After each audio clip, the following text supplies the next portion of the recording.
Alright, this is my 2010 Fit TRL 3 bike. It has Alienation rims on it, Fit FAF tires, has a Fit stem, Odyssey brakes.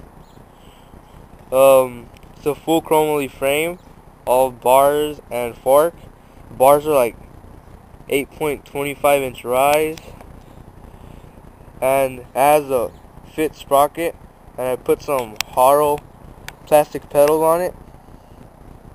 Bike's pretty good, and that's it. And this is how